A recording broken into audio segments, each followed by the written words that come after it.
The day my mother told me not to embarrass the family at my brother's wedding rehearsal dinner. I was already wearing my dress uniform.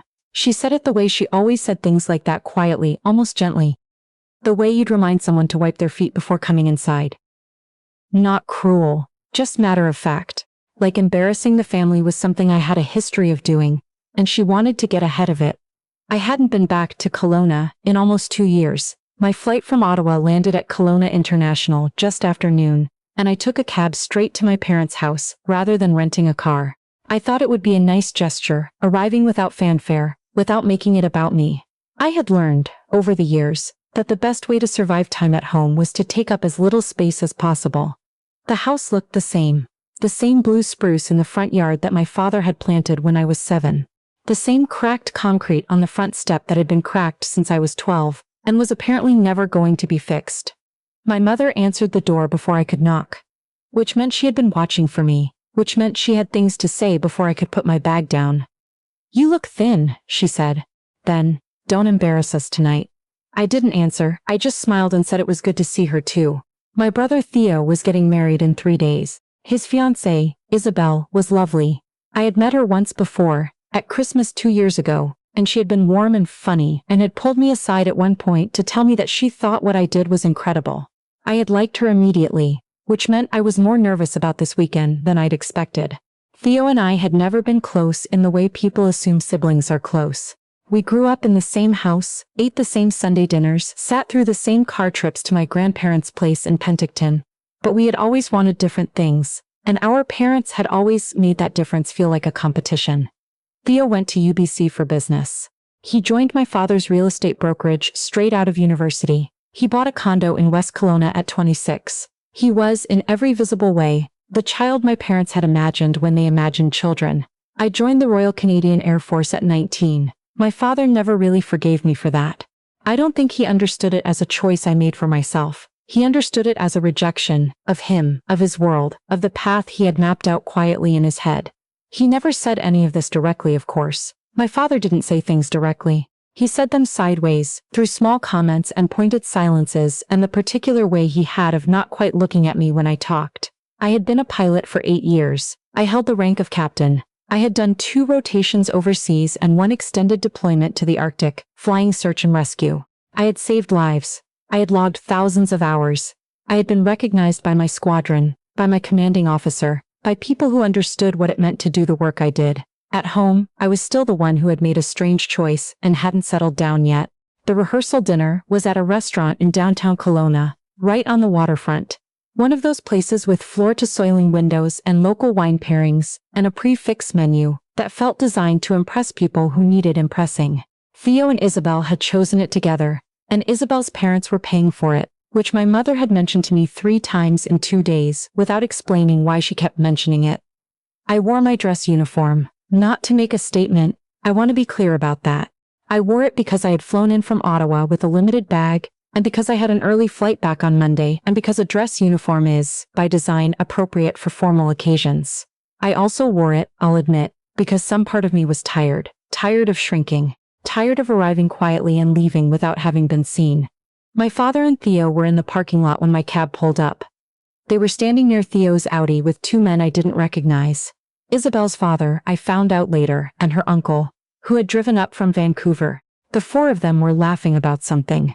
My father had his hands in his pockets, rocking slightly on his heels, which was what he did when he was performing ease, when he wanted people to see him as comfortable and confident, and in command of a room, even when the room was a parking lot. Theo noticed me first. He lifted his hand in a wave that was friendly but not particularly warm. The way you'd wave at a coworker you liked fine. My father turned, and I watched his face do the thing I had been watching it do my whole life. The small, complicated recalibration when he was deciding how to feel about something. He saw the uniform. I could see him register it, and what moved across his face wasn't pride. It wasn't even neutral. It was the look he got when he was embarrassed on behalf of someone who hadn't figured out yet that they should be embarrassed.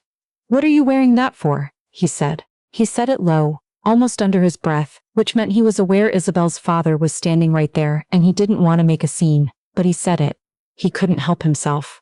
"It's my dress uniform," I said. "It's appropriate for formal dinners." "It's Theo's rehearsal dinner," he said. "It's not a ceremony." Isabel's father, he introduced himself as Richard, firm handshake, genuine smile, looked between us and then looked at me and said, "Are you a pilot?" "She is," my mother said, appearing from somewhere, touching my arm lightly. She said it the way she said everything about me, with a kind of careful neutrality, like she was reporting a fact about a stranger. "Calf," I said. 8 years. Richard's expression shifted into something I recognized, something I had seen on people's faces many times, people who understood the weight of what that meant. His uncle. Isabel's uncle, a tall man with a graying beard named something I couldn't catch, looked over from where he was standing and said, "What rank?" "Captain," I said. Something happened then that I had not been expecting. Richard said, "No kidding." And he looked at his brother-in-law, and something passed between them, a look I couldn't read. Then he turned back to my father and said very politely, "You must be proud." The silence that followed was not long, maybe 2 seconds. But I had grown up reading my father's silences, and 2 seconds was enough. He said, "Absolutely." He smiled. But I knew, and I think Richard knew, and I know Theo knew because I caught Theo's eye for just a moment and he looked away too quickly. We went inside. Dinner was 8 courses and 3 hours, and full of the kind of overlapping conversations that happen when 2 families are meeting each other for the first time, and everyone is being very careful to be charming. Isabel was radiant. She kept finding moments to come over to where I was sitting and squeeze my hand or ask me a question about Ottawa, real questions, like she was actually curious. I loved her for it. Isabel's uncle, whose name turned out to be David, ended up snipsy-eyed me for most of the dinner. He was an engineer, had worked in aerospace for almost 20 years before moving into consulting. We talked about flight, about the mechanics of it, about the particular challenge of Arctic conditions, and what that does to equipment and to the body.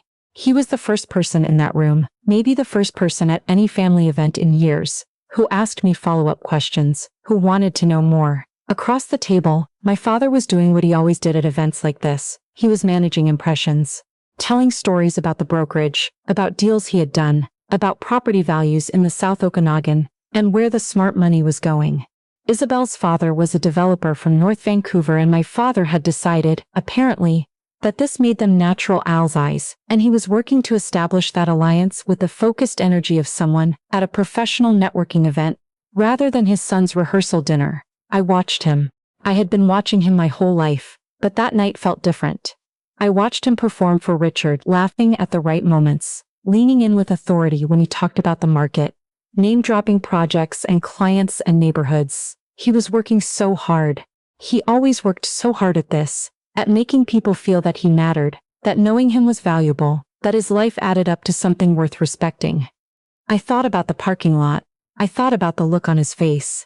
"Your father seems like a character," David said beside me, quietly enough that no one else heard. I smiled. "He is," I said. David looked at me for a moment. He had kind eyes, the kind that had seen enough to not need to say much. "He know what you do," he said. "Like, really know?" I thought about that. "He knows the fact of it," I said. "I'm not sure he knows the rest." David nodded, like that answer made sense to him. After dessert, when people were milling around and Theo and Isabel were talking to the restaurant manager about something related to the wedding reception booking, I went to find the washroom.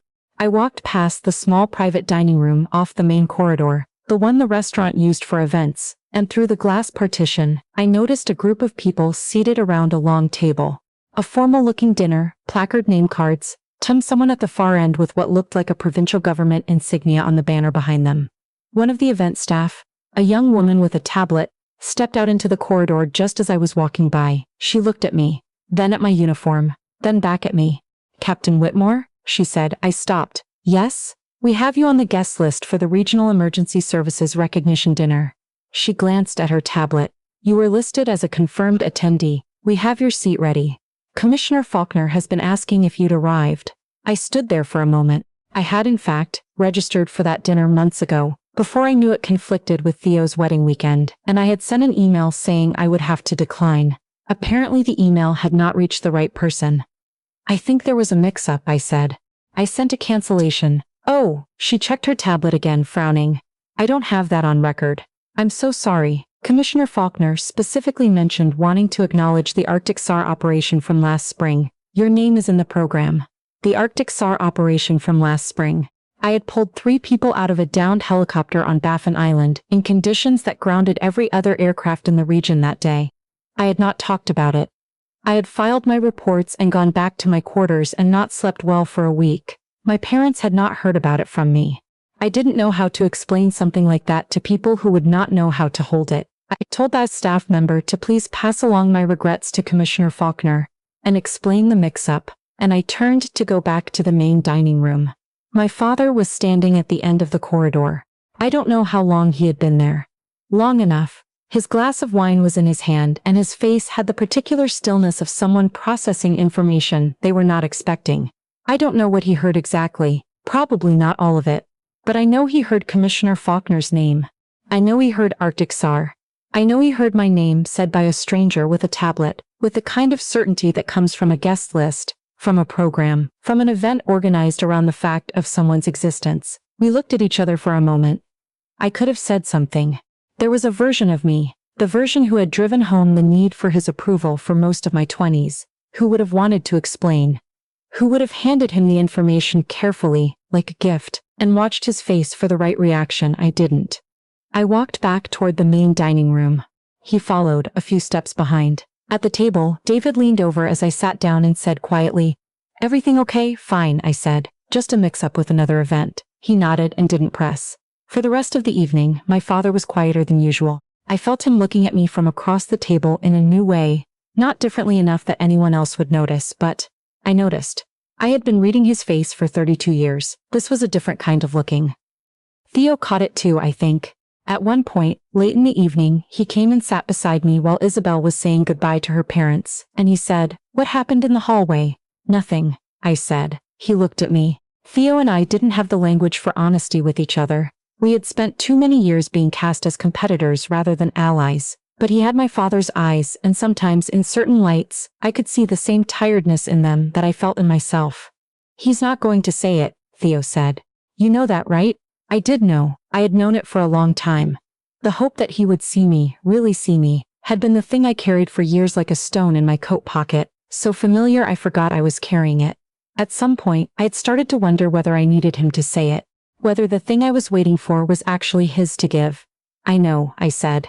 Theo nodded. He looked at the table. He looked like he wanted to say something else and decided not to. The next day, my mother found me in the kitchen early in the morning, before anyone else was up. She made coffee the way she always made it, too strong, the way I had grown up drinking it, and we sat at the kitchen table together in the gray Okanagan light. She didn't ask about the corridor, but she said, out of nowhere, stirring her coffee, "I looked you up after you called to say you were coming." I looked up the Baffin Island rescue. I didn't say anything. "There was an article," she said, "in the Ottawa Citizen, with your name." She kept stirring her coffee, even though there was nothing left to stir. "I printed it out," she said. I kept it. I looked at her. She was not looking at me. She was looking at the table, at the grain of the wood, at some middle distance I couldn't see. She had never been good at looking at me directly when she was feeling something she didn't have words for. I had always understood that about her. It used to hurt more than it did now. "Mom," I said. "I didn't know how bad the conditions were," she said. "I didn't understand before. I didn't know what you were flying into." The morning light was coming in sideways through the kitchen window. Outside, the blue spruce was very still. "I'm okay," I said. "I know you are." She finally looked up.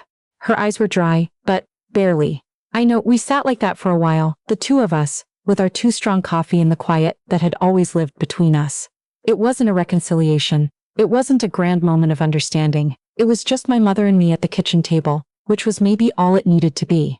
The wedding was beautiful, Isabel cried. Theo cried, which I had never seen before, and which made me cry, which I had not planned on. The ceremony was at a vineyard outside the city, rows of vines going golden in the late afternoon light, and the officiants said something about how love isn't the absence of complication, it's the choice to stay present to someone even when it's hard. I thought about that for a long time afterward. My father did not say anything to me directly about the corridor or about the rescue or about my uniform. He gave the toast at the reception and it was warm and funny, and about Theo, which was exactly right. It was Theo's day. It should have been about Theo. He looked at me once across the room in the middle of the speeches. Just a look I couldn't name. What was in it? Regret, maybe. The beginning of something he didn't know how to finish. I didn't need him to finish it. That was the thing I had learned, or was still learning, in the slow, uneven way you learn things that matter. I did not need him to complete the sentence for me to know what the sentence said. On Monday morning, I took a cab back to the airport. My father was up early, which I hadn't expected. He was in the driveway when the cab pulled up, holding a travel mug he had made for me without being asked. He handed it to me and looked at my bag and at the uniform bag I had over my shoulder and didn't say anything for a moment. Then he said, "Safe flight, that was all." I said, "Thanks, Dad," and I meant it. For the coffee and for the 2 words and for standing in the driveway in the early morning, rather than staying inside where it would have been easier. I didn't wait to see if he would say more. The cab drove away and I watched the house get smaller in the window, the blue spruce, the cracked step, the ordinary geography of where I came from. I pressed my hand flat against the cold glass for a second, for no reason I could fully explain, and then I let it go. I had a flight to catch. I had work to do. I had a life I had built in a direction no one had pointed me in, and I was still building it, and that was enough. It had to be enough. And more I was finding that it was.